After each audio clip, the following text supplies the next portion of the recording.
Good evening. This is Alexa Garcia reporting to you live from Texas Today Telecast, your local news channel. Today, Friday, June 18th, we have a segment about the coronavirus that has changed the way of life of the entire world.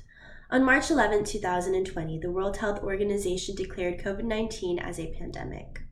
While there was not a cure or vaccine for the virus at the time, there were certain recommendations given in order to help slow the spread of this highly contagious virus, with the goal of preventing hospitals from becoming overwhelmed. Some of these recommendations include staying 6 feet apart from others, wearing face masks, avoiding crowded places, washing your hands frequently, keeping rooms well ventilated, and staying home as much as possible, especially when you are feeling unwell. As we learn more about the virus, we learn that it displays itself in different forms in different individuals. Some of the symptoms include body aches, cough, diarrhea, fatigue, fever, headache, congestion, shortness of breath, sneezing, a sore throat, and some individuals who tested positive for the virus were even asymptomatic. The common symptoms resembling the cold and flu make it difficult to distinguish which illness is which. The best way to tell is being tested for the coronavirus if you have any of these symptoms.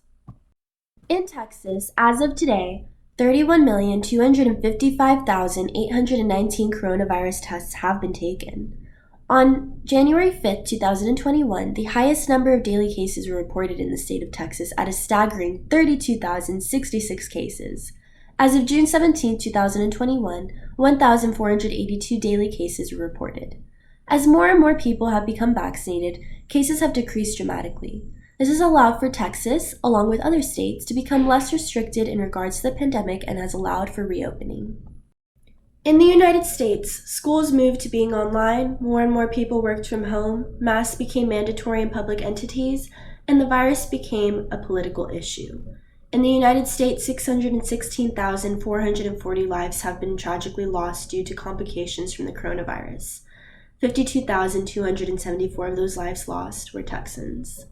On December 11th, the first COVID-19 vaccine was administered to a nurse in New York City shortly after it was authorized by the U.S. Food and Drug Administration for emergency use. From then on, the United States began the rollout of vaccines, administering it to people who fell into certain groups. The vaccines are free and are now available for every American ages 12 and up. Over 38% of the population in the state of Texas is fully vaccinated, and approximately 46% of the population has received at least one dose of the vaccine. Although we have made great progress in slowing the spread of the virus, and a large portion of our population in Texas has been vaccinated, we still have a ways to go in hopes to reach herd immunity. Now I will be moving on to how the pandemic became political in the United States, and where Texas stood amongst the politics that worked its way into the topic of the virus. Due to the virus, many businesses had to close because the government ordered a shutdown. This tanked the economy and led to high numbers of unemployment. The tension, fear, and frustration began to drive a further divide amongst people, more specifically, people who classified themselves in different political parties. Generally speaking, people who consider themselves to be Republicans did not want a shutdown, and some chose not to wear face masks. On the other hand, individuals who consider themselves to be Democrats believed a shutdown was necessary for some time and that masks should be worn in correspondence with CDC recommendations.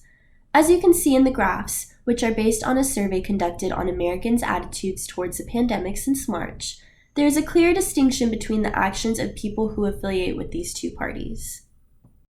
Texas Governor Greg Abbott made the announcement that he would lift the mask mandate and open Texas 100% on March 2, 2021.